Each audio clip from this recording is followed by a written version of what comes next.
अक्षय तृतीया का पावन प्रसंग। उस पावन प्रसंग में धर्म की आदि करने वाले, कर्म का ज्ञान देने वाले, इस भोग भूमि को योग कर्म भूमि बनाने वाले प्रथम तीर्थंकर, प्रथम जिनवर, प्रथम मुनिवर, प्रथम राजा, प्रथम व्यवस्थापक हमारे ऋषभ देव भगवान की पावन कथा आप निरंतर सुन रहे हैं। आज 7वें दिन में हम प्रवेश कर रहे हैं उस दिव्य चरित्र को लेकर के। 13 भवों की वो महान यात्रा, सुखकारी मंगलकारी पड़ाव, जितना भी जीवन को हम अवलोकन कर रहे हैं, प्रभु की ये अद्भुत गाथा हमारे अंदर में प्रेरणा देती है कि हमें किस तरह से पुरुषार्थ करना है। जहाँ जहाँ हमारी आसक्ति बढ़ी है, उससे कैसे बाहर निकलना है। प्रभु के जन्म की एक एक कड़ी हमारे लिए दिव्य मंत्र है। उस मंत्र की साधना करके, यानी उस चरित्र को अपने जीवन में लेकर, हम भी इस संसार से पार हो जाएंगे, अवश्य ही हो जाएंगे। पूरी सृष्टि का कल्याण करने के लिए तीर्थंकर भगवान, तीर्थंकर बनने के लिए एक जन्म की नहीं, जन्मों जन्मों की साधना लगती है। जन्मों जन्मों का तप लगता है, जन्मों जन्मों का पुरुषार्थ लगता है। कोई एक दिन में ही आदिनाथ नहीं बन सकता। धन्ना सार्थवाह की वो यात्रा उदारता को लेकर और इतने दृढ़ संकल्पी दान के भाव, इतनी गहरी श्रद्धा, इतना अद्भुत मानस, विपरीत स्थिति में भी मन के भाव डोले नहीं। यानी घी बहता रहा और मन में वही उत्साह, वही प्रफुल्लता। ये बहुत बड़ी बात है। हमारे विचार तो जरा सी विपरीत परिस्थिति आती है और उसी में गिर जाते हैं, उसी में शंका से भर जाते हैं, उसी में अश्रद्धा प्रकट हो जाती है। कितना अद्भुत जीवन! तभी तो वो आदिनाथ बने, तभी तो वो आदिनाथ बने। इतनी श्रद्धा की अद्भुत कहानी चलती हुई कल हम प्रभु के 13वें भव में ही प्रवेश कर गए थे। प्रभु का जन्म, यानी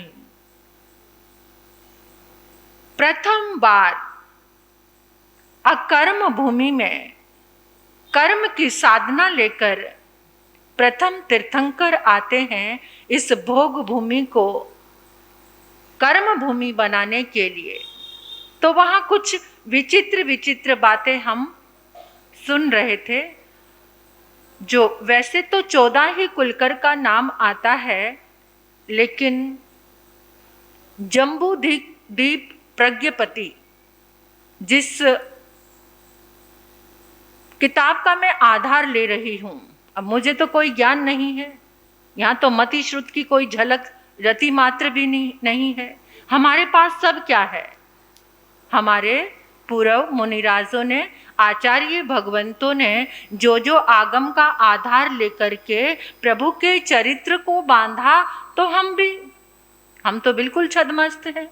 तो वहाँ पर कोई गलती भी हो सकती है और कुछ कुछ किताबों में कुछ भिन्नता भी हो सकती है। तो कल मैंने एक बात कही थी कि जम्बू द्वीप प्रज्ञपति के अनुसार वहाँ 15वें कुलकर लिखा हुआ है ऋषभ देव। तो वैसे तो हमेशा 14 ही कुलकर होते हैं और कुलकर एक व्यवस्थापक है, एक व्यवस्था देने वाले हैं, यानी जिसको आज की भाषा में हम राजा कहते हैं। कि जब जब व्यवस्थाएं बिगड़ती हैं, व्यवस्थाएं चरमराती हैं, जब व्यवस्थाओं में संघर्ष होता है, तो जो कुलकर होते हैं उसको व्यवस्थित करते हैं, अपनी नीति लेकर के, धर्म नीति लेकर के, कर्म नीति लेकर के, व्यवहार नीति लेकर के उन व्यवस्थाओं को सुंदर बनाते हैं। तो कल हमने आदिनाथ भगवान का जन्म हुआ, जैसे तीर्थंकर का उत्सव किया जाता है, और वो धरती तो उस समय ऐसी थी, सब युगली थे, किसी को पता ही नहीं था क्या करना है क्या नहीं, तो सब कुछ आदिनाथ भगवान का A to Z जो भी कार्य हुए सब देवों ने आकर किया, इंद्रों ने आकर किया, देवियों ने आकर किया, कुछ भी, यानी जन्म से लेकर सारे जितने भी संस्कार हुए उसमें सब देवता धरती पर ऐसे आते थे जैसे मनुष्य रहते थे, फटाफट वो धरती पर ही आते। और आजकल तो कोई देवता और किसी को किसी देव का दर्शन हो जाए तो बड़े अचंभित होते हैं कि ओ देवता का दर्शन हो गया, और वहां तो देवों की सेना ही हर समय आती ही रहती थी। तो जिस समय प्रभु का जन्म हुआ तो इंद्र ने आकर के उनके पांव के अंगूठे में एक रस का संचार कर दिया, क्योंकि जो तीर्थंकर होते हैं वो कभी भी माँ का स्तनपान नहीं करते, यानी जब भी उनको कुछ भूख लगे तो अपने पांव का अंगूठा मुंह में डालते हैं और उसी से रस उनको आता रहता है, और उसी से उनकी भूख की जो पूर्ति होती है वो तीर्थंकर। माता मरुदेवी भी बहुत अचंभित हो गई कि ये कैसा बालक है, वो दूध ही नहीं पीता है, माँ का स्तनपान ही नहीं करता है। बहुत अचंभित होकर उसको देखती रहती है, अपने पांव का ही अंगूठा चूसता रहता है। सब देव देवियों ने आकर प्रभु के जन्म का उत्सव मनाया। रतन कुक्षी माँ को नमो तुभ्यम रयन कुक्षी धारिये, नमो तुभ्यम रयन कुक्षी धारिये, नमो तुभ्यम रयन कुक्षी धारिये।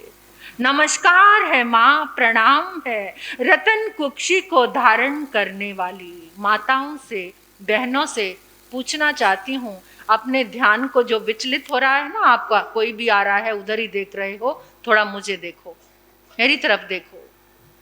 क्या आपके मन में कभी ऐसा भाव नहीं जागा कि मैं भी किसी तीर्थंकर को जन्म दूं? आया कभी ये भाव? सपने में भी नहीं आया।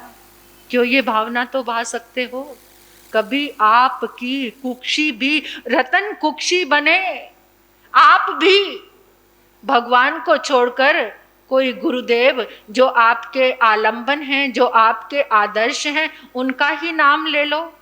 अभी उस दिन गुरुदेव सुदर्शन लाल जी महाराज साहब की पुण्य स्मृति दिवस में संजय भैया ने गीत गाया था, इस देश की माताओं एक नया सुदर्शन दो। हाँ, तो कितनी माताओं ने सुना, किसके मन में ये लालसा और ये भाव आया कि मेरी कोख से एक सुदर्शन का जन्म हो, मेरी कोख से एक आत्मा राम जन्मे, मेरी कोख से एक आनंद ऋषि जन्मे। ऐसे गुरुओं को, भगवंतों को लेकर क्या कभी ये भाव नहीं आता?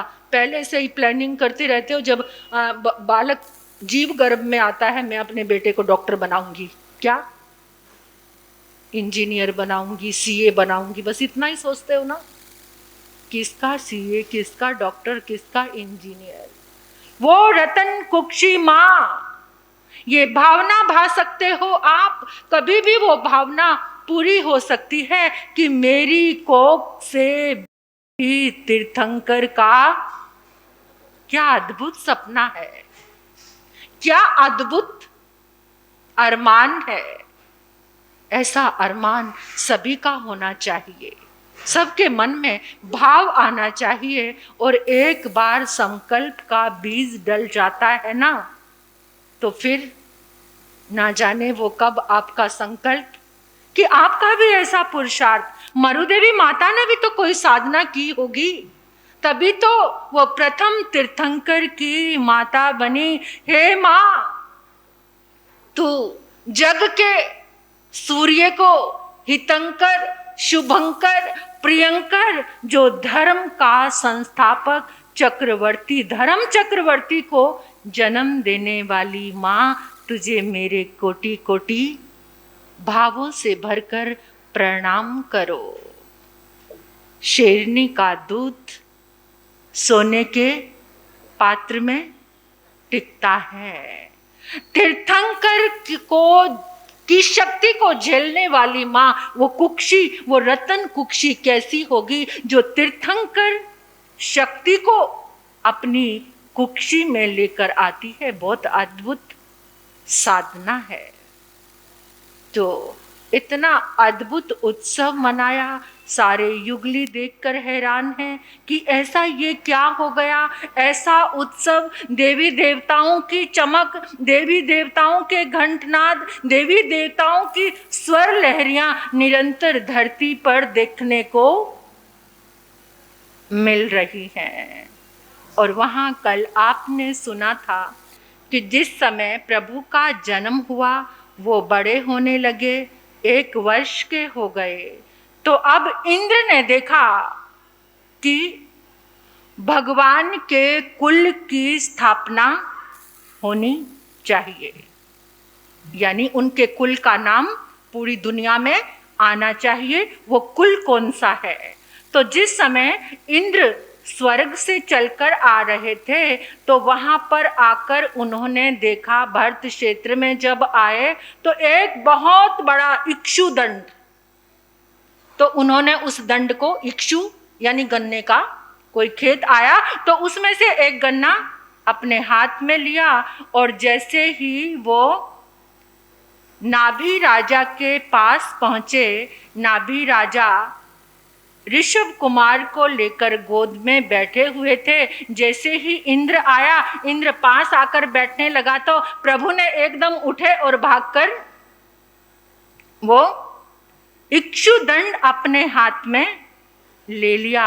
उसी समय इंद्र ने कहा कि आज से इस भरत क्षेत्र में पहला इक्ष्वाकु कुल, कौन सा? प्रभु का कुल कौन सा? इक्ष्वाकु कुल उनको नाम दे दिया। ऐसे प्रभु बड़े होने लगे, बढ़ने लगे। अब आपको पता ही है तीर्थंकर शक्ति, ज्ञान तो वो 3 ज्ञान लेकर ही आए थे। उनको तो सब ये तीर्थंकर की शक्तियाँ, जितना भोगावली कर्म उसको पूर्ण करके तीर्थंकर जगत का कल्याण करते हैं। वहाँ एक घटना कल आपने सुनी थी, हुई कि एक युगल जब खेल रहा था बाहर पेड़ों के नीचे तो ताड़ के वृक्ष से एक फल गिरा और एक बच्चे का के माथे पर गिरा और वो उसी समय खत्म हो गया।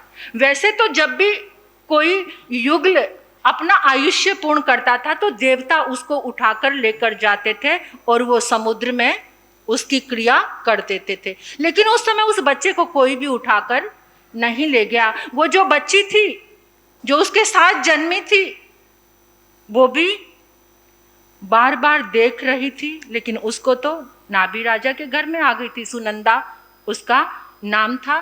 फिर जब समय बीता, ये पहली बार ऐसा हुआ था कि कोई युगल जोड़ा अकेला रह गया था। ये पहली बार हुआ था उस युगलियों के समय में। तो समय बीतने लगा। अब इंद्र ने देखा, वैसे तो प्रभु वितरागी हैं, उनको तो नाम मात्र भी भोग की इच्छा नहीं है, लेकिन उनके कर्म का उदयकाल, भोग का उदयकाल तो उनका है। तो उन्होंने आकर के निवेदन किया कि प्रभु आपके पानी ग्रहण का समय नजदीक आ गया है, आप वितरागी हैं, आपको जरा भी भोग की इच्छा नहीं है, लेकिन आपके कर्म का उदयकाल है, उस कर्म के उदयकाल को तो आपको पूर्ण करना ही पड़ेगा। यानी ऋषभ कुमार को विवाह के लिए तैयार किया। एक तो कन्या का जन्म उनके साथ ही हुआ था, सुमंगला का, और सुनंदा उसका कोई युगल नहीं था। यानी ठीक समय पर देवों ने मिलकर, सारी देवों की बारात, उस विवाह में देव देवियां आए और ऐसे सुंदर माहौल में ऋषभ कुमार का विवाह उन दोनों कन्याओं के साथ कर दिया गया। अब विवाह हो गया, विवाह हुआ तो 6 लाख वर्ष पूर्व, 6 लाख पूर्व व्यतीत हुए। तो उधर से जो 26वें देवलोक में पीठ, महापीठ, बाहु और सुबाहु, वहां से पीठ और बाहु का जीव चले और वो आकर के सुमंगला की कुक्षी में फिर से युगल ने जन्म लिया। माता को स्वप्न आए 14, तो किसका जन्म हुआ? भरत का और ब्राह्मी का, यानी युगल का जन्म हुआ। भरत का और ब्राह्मी का सुमंगला की कुक्षी से जन्म हुआ। फिर उस कुछ समय के बाद ही सुनंदा ने भी 2 युगल को जन्म दिया। किसको? वहां से महापीठ और सुबाहु वो आए, तो वहां भी एक कन्या और एक बालक का जन्म हुआ। उनका नाम रखा गया बाहुबली और सुंदरी।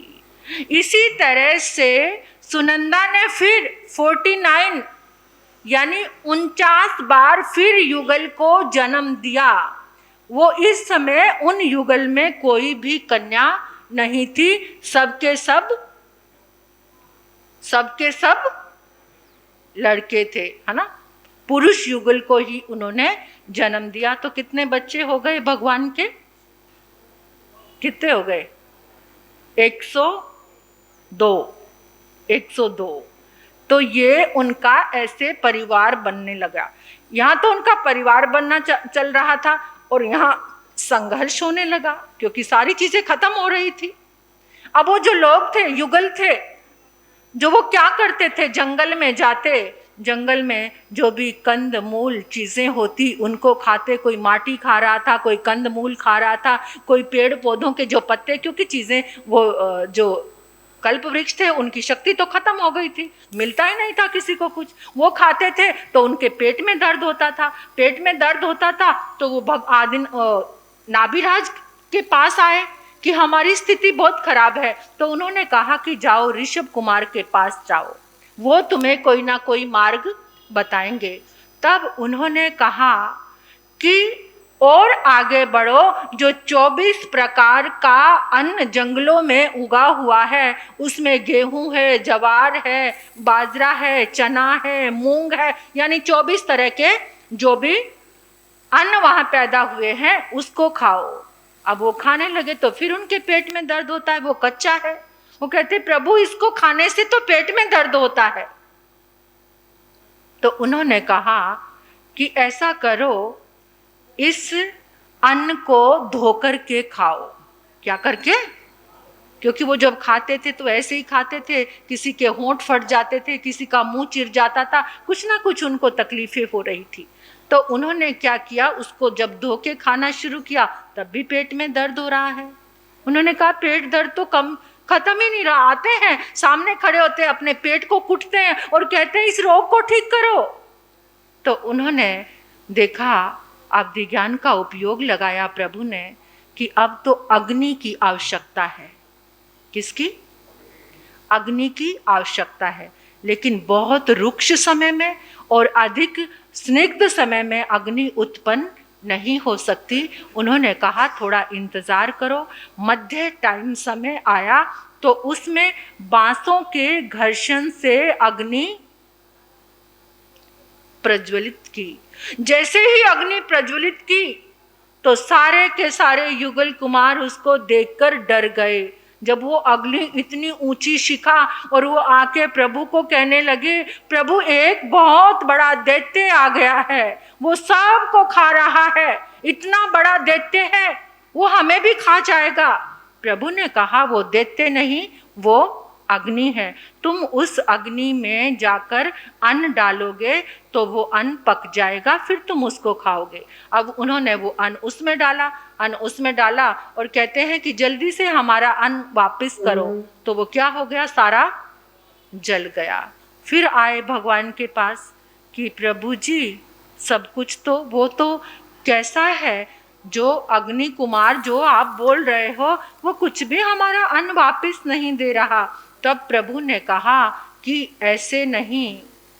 उन्होंने पहली बार मृतिका के यानी मिट्टी के बर्तन बनाना सिखाया, और जो मिट्टी के बर्तन बनाने लगे उनको नाम दिया कुंभकार।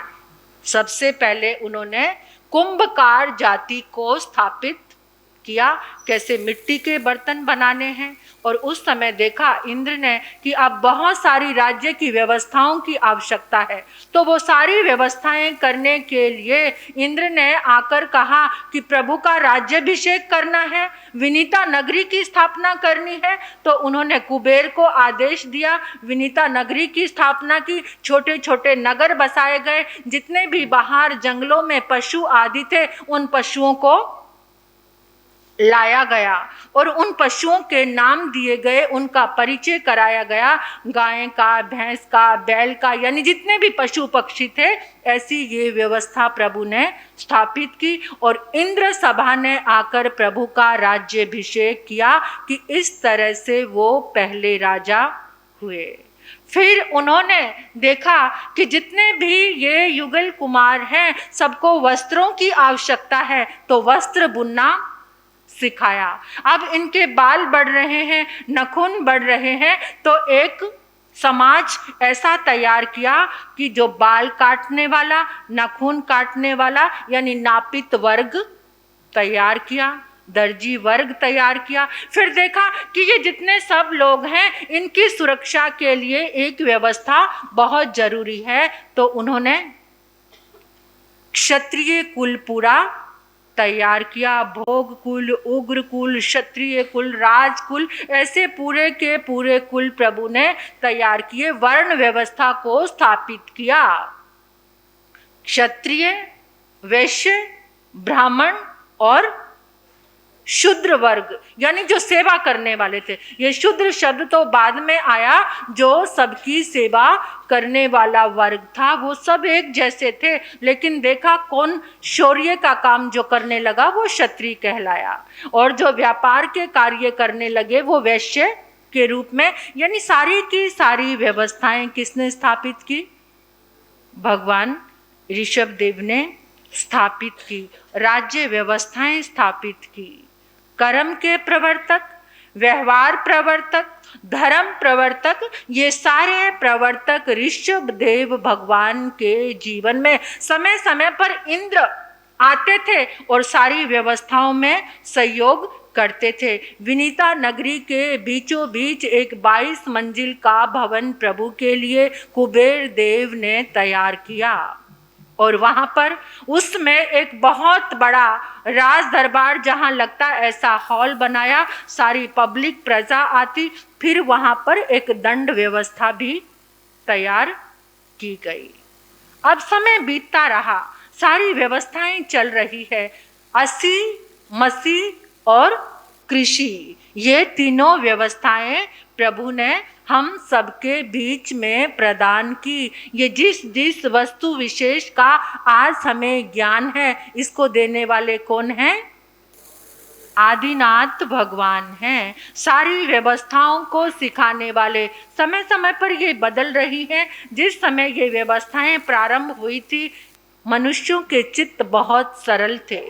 एक बात कहते थे वो तुरंत उसको स्वीकार कर लेते थे। दंड व्यवस्थाएं भी भिन्न भिन्न थी, यानी एक बार जिसको जो कहा जाता वो उसी समय उसको स्वीकार। मनुष्यों के चित्त बहुत सरल थे। धरती का, आर्य का, समय का प्रभाव बहुत बलवान होता है। उसी के अनुसार मनुष्यों के विचार, विचारधाराएं, भावनाएं उनकी बनती रहती हैं और चलती रहती हैं। ऐसे श्री ऋषभ देव भगवान ने सारी की सारी नीतियों को तैयार किया। असी, मसी और कृषि, इस तीन में ही सब कुछ, सारी व्यवस्थाएं समाई हुई थी। एक बार की बात, ऐसे प्रभु की सारी व्यवस्थाएं चल रही थी। वसंत उत्सव आया। पूरे के पूरे राजमहल में सारे राजकुमार, सारी रानियां और भी प्रजा के लोग सब बाहर उद्यान के लिए रवाना होने लगे। प्रभु की पालकी सजा गई, पालकी देव उठाकर लेकर चल रहे हैं। इंद्र भी अपने सारे देवताओं के साथ बाहर उद्यान में जब पहुंचे, प्रभु देखते जा रहे हैं सबको। सब उत्सव में लीन हैं, राग रंग में सब लीन हैं। सब अनेकों प्रकार की क्रीड़ाएं कर रहे हैं। जहां उनकी पालकी को रखा, वो गौर से देखने लगे और देखते देखते उन्होंने अंदर में, अपने अंदर एक भाव महसूस किया कि अब उनको किसी भी भोग की इच्छा नहीं है। जितना भोगावली कर्म था वो आज सारा समाप्त हो गया।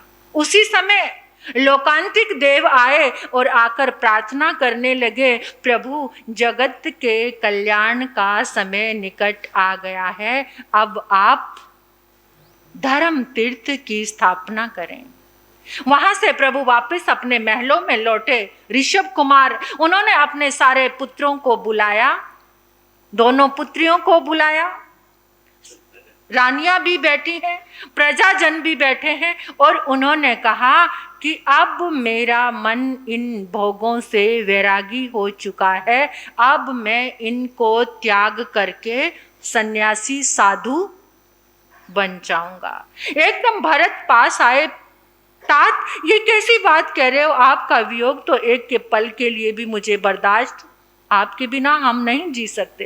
प्रभु ने अपने ढंग से, सिद्धांतिक ढंग से भरत की जिज्ञासाओं को शांत किया, बाहुबली की जिज्ञासाओं को शांत किया, और अपना जो राजपाट था वो भरत को उस पर आसीन किया, भरत का राज्याभिषेक किया। तक्षशिला का जो राज्य था वो बाहुबली को प्रदान किया। उनकी बेटियां भी पूरी पारंगत हो चुकी थी। किसमें? कौन सी विद्याएं थी दोनों के पास? एक अक्षर ज्ञान और एक गणित। इन विद्याओं में उनकी बेटियां भी पारंगत हो चुकी थी। तो उधर लोकांतिक देवों ने जब प्रार्थना की और प्रभु ने सारी व्यवस्थाओं को, राज व्यवस्था भी कर दी, समाज व्यवस्था भी कर दी। इंद्र ने जब प्रभु का विवाह कराया था तो वहां से एक सूत्रधार हुआ था कि समाज में विवाह प्रथा प्रारंभ, यानी एक दूसरे के साथ रहकर बाकी जो वृत्तियां थी उसमें जागरूकता। यहाँ भी ब्रह्मचर्य व्रत का एक बहुत बड़ा अभियान उन्होंने चालू किया था कि विवाह पद्धति से जीवन का रक्षण होगा। जो खुला भोग इंसान भोगता है उसमें वो विवेकवान हो जाएगा। फिर राज्य की व्यवस्था की। यहाँ पर भी एक भाव ये था कि राज्य की व्यवस्था में सब सुचारू रूप से सबका जीवन व्यापन अच्छे से चालू हो जाएगा। दंड नीतियां प्राप्त की, यानी एक समाज बनाया, समाज की व्यवस्थाएं बनाई, राजपट बनाया, नगर बसाए। उस समय इस धरती पर कुछ भी नहीं था, सिर्फ 10 कल्प वृक्षों के सिवा। तो आदिनाथ भगवान ने और देवों ने मिलकर के ये सारी व्यवस्थाएं प्रारंभ की। 72 कला पुरुषों की और 64 कलाएं स्त्रियों की। अब आ गया समय चैत्र कृष्णा अष्टमी। चैत्र कृष्णा अष्टमी पूरा का पूरा देवलोक धरती पर उतर आया, क्योंकि इस भरत क्षेत्र में पहले तीर्थ की स्थापना होने जा रही थी तो इंद्र सब और प्रभु की शिविका को लेकर देवता आदि चल रहे हैं। प्रभु ने सब पूरी विनीता नगरी के लोगों के बीच में, पूरी जनता के बीच में, पूरी इंद्र सभा के बीच में, इंद्राणी देवी देवताओं के बीच में जैसे ही शिविका रखी गई, पहले उन्होंने 1 वर्ष तक वर्षीदान दिया था। वो वर्षीदान की व्यवस्था भी सारी इंद्र ने अपने देवताओं को कहकर कराई थी। और जिस समय वो उन्होंने वर्षीदान दिया, वहाँ जो सोने की मोहरे थे उसमें 3 नाम अंकित थे। एक नाम मरुदेव नाभि राजा जी का, एक मरुदेवी माता का और एक भगवान ऋषभ कुमार का। यानी ये 3 नाम से अंकित सोने की मोहरे, सारी की सारी मोहरे बनाई थी जो प्रभु निरंतर वर्षीदान देते जा रहे थे। तो वहाँ जब उनकी शिविका रखी गई और सब के बीच में उन्होंने 4 मुष्टि लोच किया। जब वो 5वीं मुष्टि करने लगे तो एकदम इंद्र ने कहा कि प्रभु ये केश ऐसे ही रहने दो। तो 4 मुष्टि जब लोच किया, उन सब बालों को इंद्र ने अपनी रतन मंजूषा के बीच में रखा। उस दिन चैत्र कृष्णा अष्टमी थी। तो उस दिन प्रभु ने नमो सिद्धाणं बोल करके सारे के सारे 18 पापों की जो क्रियाएं थी उससे वो निवृत्त होकर के साधु बन गए, निवृत्ति का मार्ग ग्रहण किया। अब तो प्रभु साधु बन गए, मौन हो गए, क्योंकि तीर्थंकर दीक्षा लेते ही मौन हो जाते हैं। अब वो मौन होकर आगे कैसे विचरण होगा और क्या क्या घटनाएं घटेंगी। कुछ ऐसी अद्भुत घटनाएं हैं जो उस यात्रा के दौरान घटी थी, क्योंकि प्रभु के साथ बहुत सारे लोगों ने दीक्षा ग्रहण की थी।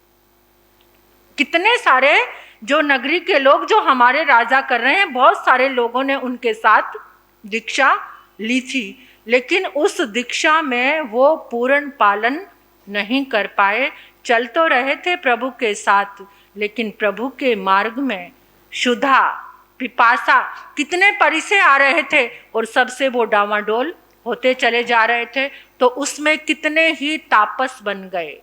कोई नदी के किनारे रहने लगे, कोई जंगलों में जाके फल फूल खाने लगे। यानी जितना की ये तापस परंपरा है, ये वहीं से भगवान के समय से प्रारंभ हुई। जितने लोग साथ चले थे आकर कहते थे हमें बहुत तेज भूख लगी है, कुछ भोजन। प्रभु तो मौन थे, 2 बार कहते, 3 बार कहते, वो कहाँ से, वो तो मौन थे। कहते अरे राजा को क्या हो गया, ना बोलते हैं ना कुछ कहते, इनके साथ रहकर क्या करेंगे, हम तो ऐसे मर जाएंगे।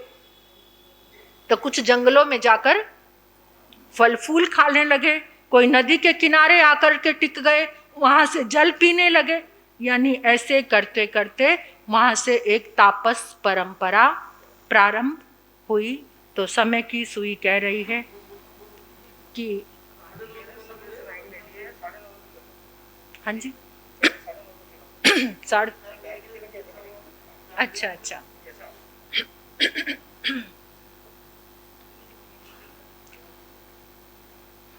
प्रभु के जन्मों की जो यात्रा है, गीत की कुछ लाइनें गाकर उस बात को पुनः फिर आगे प्रारंभ करते हैं। आदिनाथ प्रभु को नमन करो, तुम भव सागर को पार करो। आदिनाथ प्रभु को नमन करो, तुम भव सागर को पार करो। पुण्य की वृद्धि जो होती है, प्रभु महिमा को तुम नित्य सिमरो। आदिनाथ प्रभु को नमन करो, भव सागर को। आदिनाथ कथा मंगल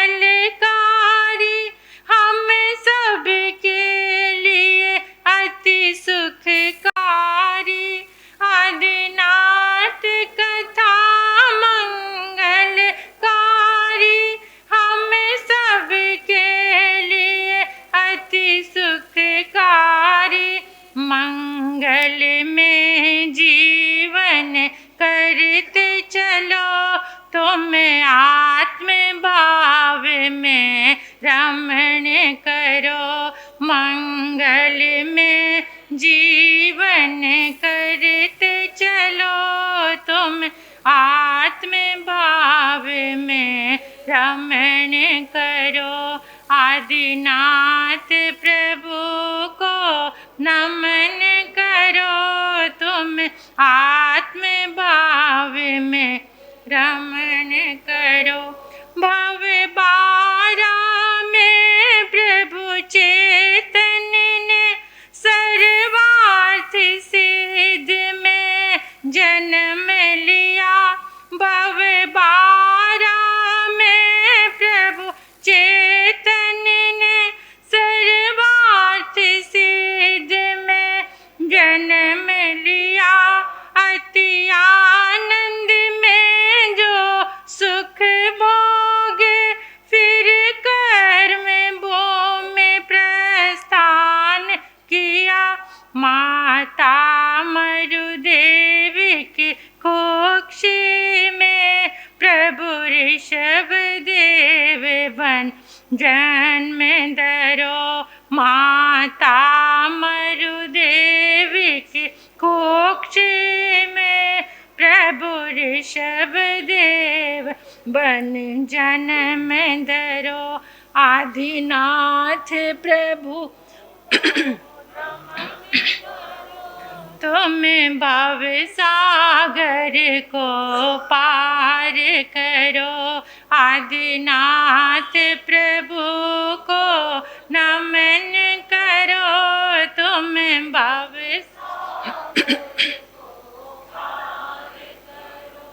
भोग भूमि को बदला प्रभु ने, सबको जीवन का ज्ञान। भोग भूमि को बदला प्रभु ने, सबको जीवन का ज्ञान दिया। असीम कृषि का ज्ञान सीखा, सब कलाओं से रिश्ता जोड़ दिया। तुम कर्म करो और सुखी रहो, आत्म धर्म से नाता जुड़े रहो।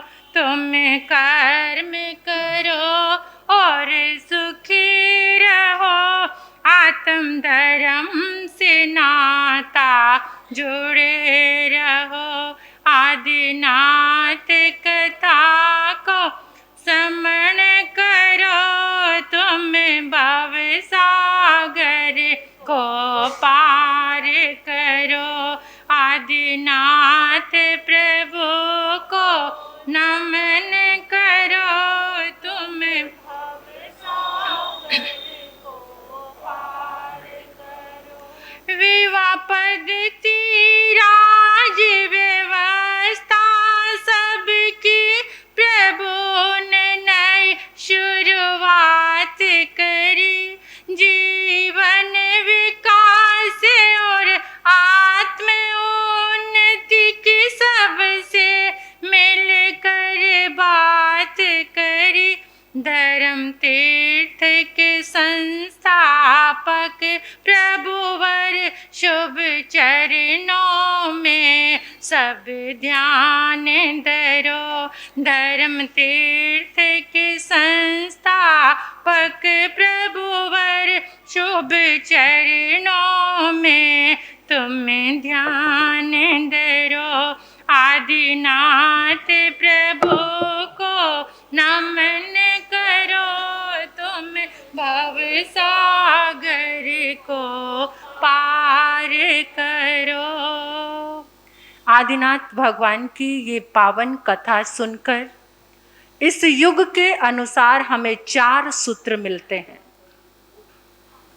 ये 4 सूत्र आप अगर अपने जीवन में लेकर आओगे तो आप हमेशा सुखी रहोगे। ये 4 सूत्र क्या है? सबसे पहला सूत्र है इजीनेस। इजीनेस क्या? सरलता। के लिए तुम्हारा जीवन एक सरलता से भरा हुआ हो जाए, तुम सब के लिए इजी हो जाओ, सरल हो जाओ, सबके लिए भी और अपने लिए भी। जिनका जीवन सरल होता है, जिनका जीवन सहज होता है, वो सब के लिए मंगलकारी होते हैं, कल्याणकारी बन जाते हैं। आज के युग के अनुसार ये 4 शब्द मैं आपको बता रही हूँ। पहला क्या है? इजीनेस, यानी सरल हो जाओ, सहज हो जाओ। जो जीवन सरल है, सहज है, वो सबके लिए साताकारी है। वो जीवन दुआओं से भरा हुआ है। आदिनाथ भगवान की इस पावन कथा से, ये जो 7 दिन से हमारी कथा चल रही है, वहाँ से हमें यही संदेश मिल रहा है कि तुम सरल हो जाओ। तुम सरल हो जाओगे तो तुम्हें भी वैसे ही सिद्धि का मार्ग मिलेगा, और जितना तिरछा चलोगे उतना ही पशु योनि में भटकते रहोगे, जितना तिरछा चलोगे। इसलिए तिरछा चलना छोड़ दो। दूसरा सूत्र है पॉजिटिवनेस, सकारात्मक दृष्टिकोण, जिसको हम कहते हैं क्या? कौन सा दृष्टिकोण? आगम की भाषा में इसे क्या कहेंगे हम? सम्यक दर्शन। क्या है ये पॉजिटिवनेस? क्या है? सम्यक दर्शन। जैसा पदार्थ है उसको उसी रूप में देखने की बुद्धि, देखने की भावना अगर तुम्हारे पास है तो तुम पॉजिटिव हो। पॉजिटिवनेस, सकारात्मक दृष्टिकोण। आज की भाषा के अनुसार इन शब्दों का प्रयोग मैं आपको बता रही हूँ कि जो इंसान पॉजिटिव है वो हमेशा बुराई में भी उसको क्या नजर आएगा? अच्छाई। अच्छाई। वो सुनते हो ना अंतगढ़ आगम में, शास्त्र में, कि जिस समय कृष्ण महाराज जा रहे थे, एक कुत्ता मरा हुआ पड़ा था। सब लोग तो क्या करने लगे? बदबू बदबू बदबू। और उन्होंने कहा कि देखो इसकी दंत पंक्ति कितनी सुंदर है। क्या ऐसे विपरीत वातावरण में कभी आपकी दृष्टि ने गुण देखा? जहां सब मिलकर बुराई कर रहे हों किसी की, क्या आपको उनके अंदर कोई गुण नजर आया? ऐसा दृष्टिकोण, ऐसी पॉजिटिवनेस, सकारात्मकता, कि जहां पर आप हर समय, जो एक पॉजिटिव व्यक्ति भी अपने घर में आ जाए ना, तो सारे घर के लोग क्या हो जाएंगे? सारा कलह कलेश, बात बात में लड़ना, बात बात में झगड़ना, बात बात में बुराई देखना, बात बात में तानाकशी करना, बात बात में बैड कमेंट करते रहना, घर के पूरे वातावरण को दूषित करना, बात बात में झगड़े के अवसर ढूंढते रहना, समाज में, घर में, परिवार में ऐसा करने वाले लोग खुद भी दुखी रहते हैं और दूसरों को भी। आदिनाथ भगवान की ये पावन कथा हमें कह रही है कि हमेशा पॉजिटिव रहो, सकारात्मक रहो। तुम्हें सब कुछ इतना अच्छा मिला है, उसको बार बार थैंक्स करते रहो। और फिर देखो एक सकारात्मक व्यक्ति कितने नकारात्मक व्यक्तियों को बदल सकता है। अगर एक चीज बहुत पावरफुल है, आसपास तुम्हारे गलत दृष्टिकोण को लेकर जो लोग रह रहे हैं, वो भी बार बार तुम्हारी सही बात सुनकर क्या हो जाएंगे? एक बार शेख सादी से किसी ने पूछा कि आपको हर चीज में बहुत सलीका है, बहुत तमीज है आपको, ये इतनी तमीज आपको कहाँ से आई? तो उन्होंने कहा बदतमीजों से। क्या? इतनी तमीज, इतना सलीका आपको कहाँ से आया? उसने कहा बदतमीजों से। कहते क्या मतलब? आज तक तो यही सुना था कि कुछ अच्छी आदतों वाले से व्यक्ति कुछ सीखता है। वो कहता नहीं, मैंने सब कुछ बदतमीजों से सीखा है। कैसे? मैंने देखा इसकी आदत ये बुरी है, सब उसको टोक रहे हैं, तो मुझे ये नहीं करना, और मैंने उसको जिसकी जिसकी भी जो बुरी आदत देखता, मैंने अपने आप को चेक करता कि ये बात मुझे बुरी लग रही है, क्या ये मेरे अंदर तो नहीं है? अगर है तो मैं उसको खत्म करता चला गया। यानी मैंने जो मुझे ये सलीका आया है, जो मेरे पास ये तरीका है, ये सब कुछ मैंने उन लोगों को देखा जो मुझे उनके जीवन में अच्छा नहीं लगता, इसलिए मैं इतना पॉजिटिव बनता चला गया। भगवान आदिनाथ कथा को सुनकर आप कितने बदले हैं, आपका अंतर्मन, आप कितने उदारवादी हुए हैं, आपने कितना संकल्प लिया है कि एक काम करने जाऊंगा जो मेरे समाज में सबसे कमजोर है, उसको साथ लेकर उसको काम करवाऊंगा, उसको शुरुआत कराऊंगा। आपके ऊपर अनंत कृपा हुई है, पुण्यवानी आपकी बड़ी है। क्या आपने ये संकल्प लिया? तभी तो कम से कम शुरुआत करो धन्ना सार्थवाह की। इतने पॉजिटिव हो जाओ कि धन्ना सार्थवाह ने जैसे ज्यादा ना सही इतना थोड़ी सी किसी को शुरुआत करा दो।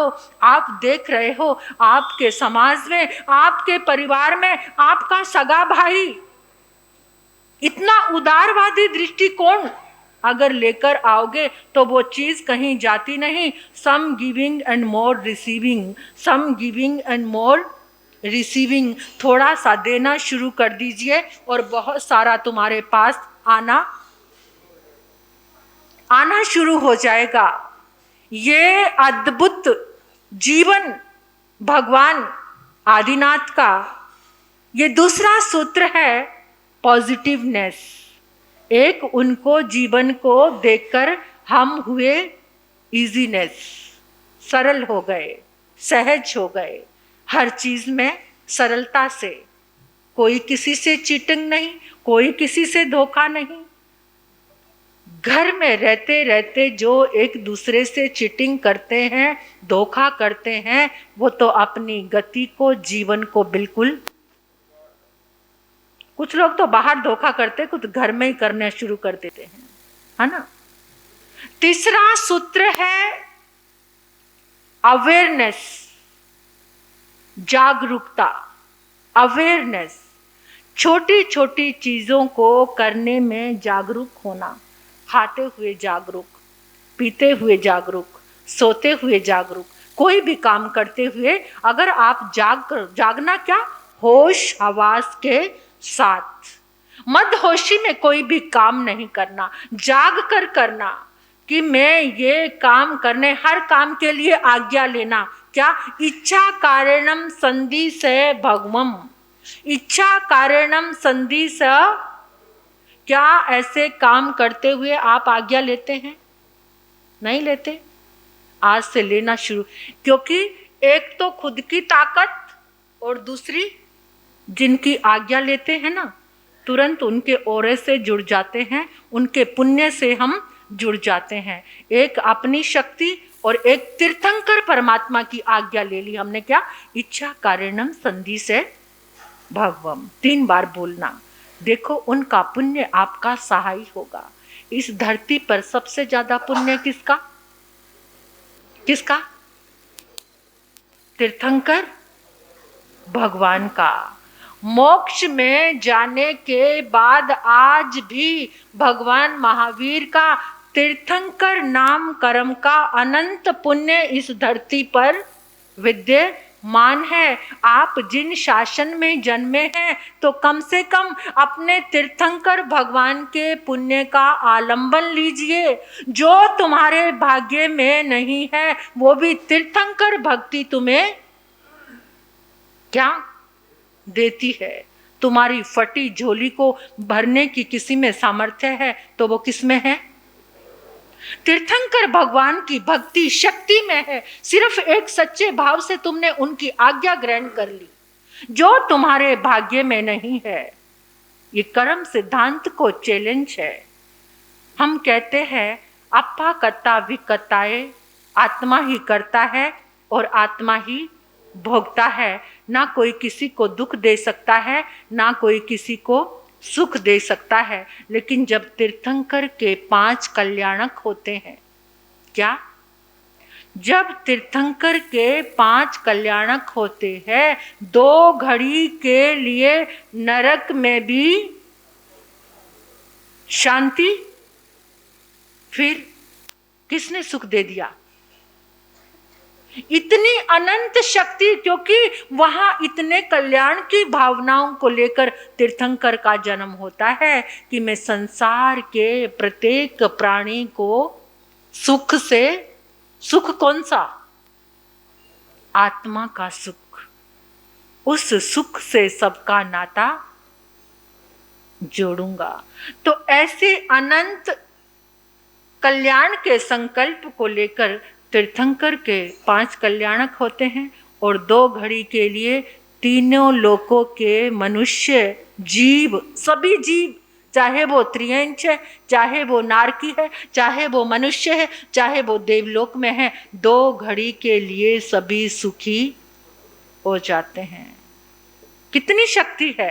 ये नहीं कि जो नरक की वेदना वो खत्म हो जाती है 2 घड़ी के लिए, वो चल रही होती है, लेकिन वो वेदना की बजाय जो तीर्थंकर के पुद्गलों की सुख की जो शक्ति है, वो उस वेदना से ज्यादा पावरफुल होती है। उस वेदना के बीच में भी उनको सुख की अनुभूति होती है। ऐसी तीर्थंकर शक्ति, और ये अद्भुत शक्ति तुम्हारे पास है, फिर भी प्रयोग नहीं करते। तीर्थंकर आज्ञा ग्रहण नहीं करते। सोते हुए आज्ञा लो, चलते हुए आज्ञा लो, उठते हुए आज्ञा लो, खाते हुए आज्ञा लो, सब में तीर्थंकर आज्ञा इच्छा कारणम संधि से भगवम, सब में आज्ञा ग्रहण करके ये करना शुरू कर दो। फिर देखो आपके भीतर में कितना बदलाव।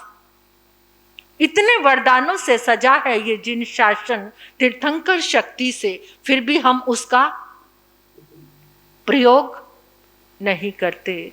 भक्ति से तो बड़ी बड़ी चीजें बदल जाती है। भक्ति से तो जिंदगी के सारे नजारे बदल जाते हैं। भक्ति से, ये तीर्थंकर शक्ति से नाग भी फूलों की माला, सूली, सिंहासन, ये क्या है? फिर यहाँ पर ये भक्ति बहुत बड़ा चैलेंज देती है कर्मों को। आप कहते हैं जो कर्म किया है वो काटना ही पड़ेगा, ठीक है वो काटना ही पड़ेगा, लेकिन सूली को सिंहासन बनाने वाली तीर्थंकर भक्ति है, नमोकार मंत्र की शक्ति है। छलनी में पानी भरकर आ जाए, ऐसी ताकत कहां पर है? ये तीर्थंकर भक्ति और नमोकार मंत्र की शक्ति है। वहां पर जब तक भक्ति नहीं जुड़ेगी ना, तब तक आप कितने नवकार मंत्र पढ़ लो, आपका कल्याण। सारी बात अंदर की भक्ति की, अंदर के भावों की है। ये जो तुम्हारे भाव जुड़ते हैं ना जिसके साथ, ऐसे तो हम कितने ही नवकार मंत्र। एक व्यक्ति था, उसके घर में जैन था वो, उसके घर में बहुत सांप निकलते थे। तो उसको पता चला कि एक अमुक मुसलमान है और वो एक ताबीज़ देता है, और जो भी मतलब लोगों की पीड़ाएं बाधाएं होती हैं वो सारी की सारी दूर हो जाती हैं। तो वो जैन भाई भी लेने के लिए पहुंच गया। उसने कहा कि मेरे घर में बहुत सांप निकलते हैं। तो वो युवक कहने लगा चिंता मत करो, आप ये ताबीज़ लेकर जाओ। कहते कितनी बार तो मुझे ऐसे लगता है मैं पलंग पे सोया होता हूँ और सांप पलंग के ऊपर चढ़ रहा है, मैं बहुत भयभीत हो चुका हूँ। उन्होंने कहा चिंता मत करो, लो ये ताबीज़ लेकर चले जाओ। और ताबीज़ लिया, उसने लाकर एक ताबीज़ तो अपने गले में और एक अपने घर में टांग दिया। तो अब सांप आने बंद हो गए। वो हैरान हो गया। तो एक दिन वो स्नान कर रहा था, बहुत टाइम हो गया, तो उसके गले में जो ताबीज़ था वो क्या हो गया? खुल गया। उसके अंदर से जो कागज निकला, उस कागज को वो देखकर दंग रह गया। उस पर नमोकार मंत्र लिखा हुआ था। वो दौड़ा उस युवक के पास गया और कहा ये जो तूने ताबीज बनाया, ये मंत्र तुझे कहां से मिला? तो उसने कहा कि मैं एक बार जंगल में भेड़ बकरियां चरा रहा था, वहाँ एक संत आ गए थे। इसी युग की बहुत पुरानी बात नहीं है, तो वो रास्ता भटक गए थे। ऐसे राजस्थान में बहुत सारी पगडंडियाँ इधर से उधर निकलती है, हम भी कितनी बार रास्ता भटके थे। एक पगडंडी इधर, एक इधर, और रास्ता बताने वाला भी कई बार कोई नहीं होता। एक बार तो हम सुबह चले थे, शाम को दिन छिपे के समय क्षेत्र में पहुंचे। श्यामपुरा राजस्थान का गांव था। सुबह के चले हुए, कहीं रास्ते में कोई नदी आ रही है, कोई पगडंडी इधर जा रही है, यानी सुबह से लेकर शाम तक बिल्कुल दिन छिपने के समय उस गांव में हम पहुंचे। वो पगडंडियां ऐसे भटका देती है। तो वो जो मुनि थे वो भी रास्ता भटक गए, और वो लड़का कहने लगा कि चलो मैं आपको सही मार्ग पर छोड़ देता हूँ। संत इतने करुणामयी थे कि 2 कदम भी मेरे साथ चल रहे तो कुछ सीखो। यानी चलते चलते जितनी देर उसने रास्ता बताया, उन्होंने उसको नवकार मंत्र सिखा दिया कि जब भी तुझे कोई भी तकलीफ हो, इस मंत्र का वैसे तो रोज जाप करना, लेकिन तुझे लग रहा है कि अब कोई रास्ता नहीं है तो इस मंत्र का जाप करेगा तो तेरी। अब वो सोचने लगा, आ गया लड़के ने नवकार मंत्र याद कर लिया। पहले तो रोज जपता रहा, रोज जप करता था। फिर उसने सोचा इसका प्रयोग क्यों ना करूं मैं, जब ये मंत्र है ही इतना पावरफुल। तो उसने ताबीज बना बना कर लोगों को बांटने शुरू कर दिए, जिसको जो तकलीफ होती। अब वो जो जैन था, जब उसने पूरी कहानी सुनी और कहने लगा, ओफो, ये नवकार मंत्र तुझे पता मेरे घर के चूहे को भी आता है। किसको? मेरे घर के चूहे भी, चूहों ने ही जाना, लेकिन तूने श्रद्धा से जो चीज आराम से। लोग आकर क्या कहते, महाराज जी कोई बढ़िया सा मंत्र बताओ। भाई नवकार मंत्र जपो। नहीं महाराज जी ये तो रोज ही जपते, कोई बढ़िया सा मंत्र बताओ। बढ़िया सा मंत्र कौन सा है? जिस मंत्र के जाप से, श्रद्धा से, भावना से, भक्ति से छलनी में पानी भरकर आ जाता है। छलनी में क्या अद्भुत है, देखो अंदर से चिंतन करो। तो ये क्या प्रभु ने कहा, ये सूत्र दिए हमें अवेयरनेस, जागरूकता के साथ, होश पूर्वक। अगर आप कोई भी कार्य करते हैं तो आपका वो कार्य सावध्यकारी नहीं होता, वो पाप में नहीं होता। और चौथा सूत्र है फ्रीनेस। क्या? फ्रीनेस यानी आजादी। कौन सी? फ्री हो जाओ, किसके गुलाम हो? सूत्र सब सुनते हैं, वही स्वाति नक्षत्र की बूंद मिर्च के पौधे पर गिरती है तो क्या हो जाती है? तीखी।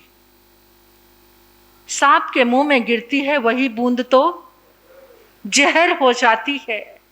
वो बूंद केले के पत्र पर गिरती है तो कपूर बन जाती है, और जब सीप के मुख में गिरती है तो सीप के मुख में जब सावन का एक कतरा गिर जाता है, सीप के मुख में जब सावन का एक कतरा गिर जाता है, प्रेम का देखो खेल निराला वो मोती बन जाता है। प्रेम का देखो खेल निराला वो मोती बन जाता है। ऐसी प्रीत लगा भगवन से तू हीरा बन जाएगा, ऐसी प्रीत लगा भगवन से तू हीरा बन जाएगा।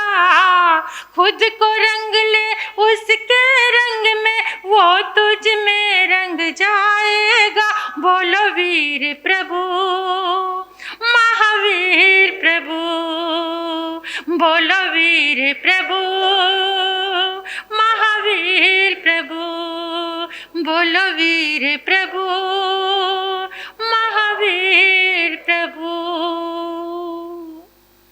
सुनते तो सभी हैं, लेकिन सुनकर फ्रीनेस, आजाद रहो। सुना सबने, बहू कहने लगी ये भी तो सूत्र है, सासू जी से आजाद हो जाओ। कौन सी आजादी की बात है? कौन सी आजादी की बात है? तुम्हारी आंखें क्या चाहती हैं? कान, ये नासिका, ये जिह्वा, ये स्पर्श इंद्रिय, इसी की तो गुलामी है।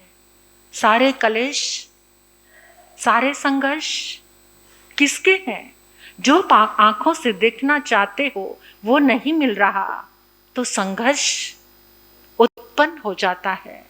तुम्हारे कान, जो तुम चाहते हो वो नहीं मिल रहा तो संघर्ष, तुम गुलाम हो गए इस जिह्वा के, इस देह के। ये गुलामी प्रभु कह रहे हैं, फ्रीनेस, एगे जिया जिया पंच पंचे जिया जिया 10। ये फ्रीनेस है।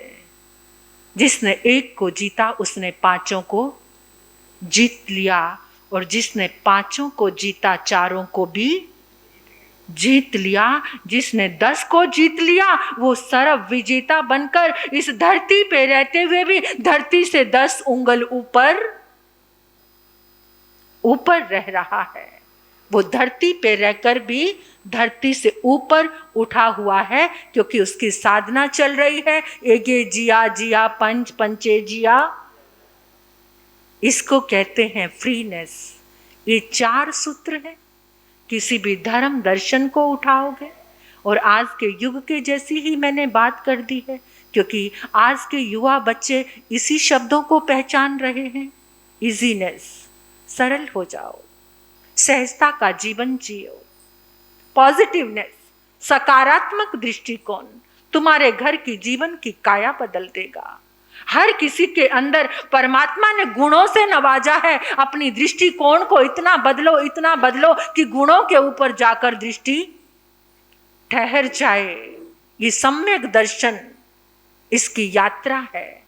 फिर पॉजिटिवनेस, है ना, सकारात्मकता के ये दर्शन करो। यानी जब तुम सकारात्मक हो जाओगे तो सबके भीतर गुण नजर आएंगे। अवेयरनेस, जब तुम अवेयर हो जाओगे तो सारे सावध्य योगों से बच जाओगे। जब तुम्हारे भीतर में जागरण आ जाएगा तो सारी पाप की चीज़ें, ये आदिनाथ भगवान की पावन कथा इन चारों पड़ावों को हमारे जीवन में लेकर आ रही है, आई है।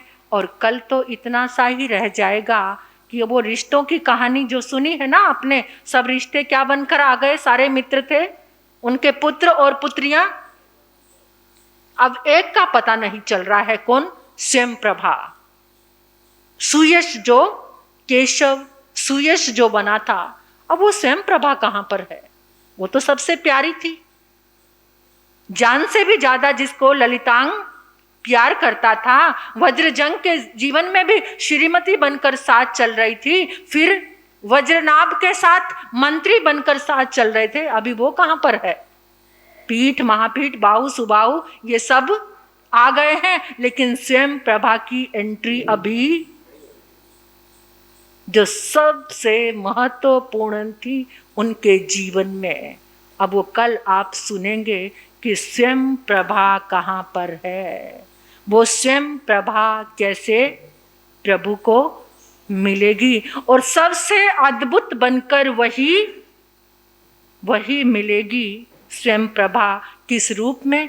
तो ये कल अक्षय तृतीया का महापर्व, जिसके लिए हम यहाँ पर आए। कैसे दिन फटाफट जिंदगी के जा रहे हैं, बीत रहे हैं। ये दिन, ये रात्रियां, ये समय भागा जा रहा है, दौड़ता जा रहा है, कोई इसको पकड़ नहीं सकता। तो ये धर्म आराधना में बीते दिन जो भी कुछ सुना है उसे जीवन में, उस पर अमल करने की कोशिश करना। तो आज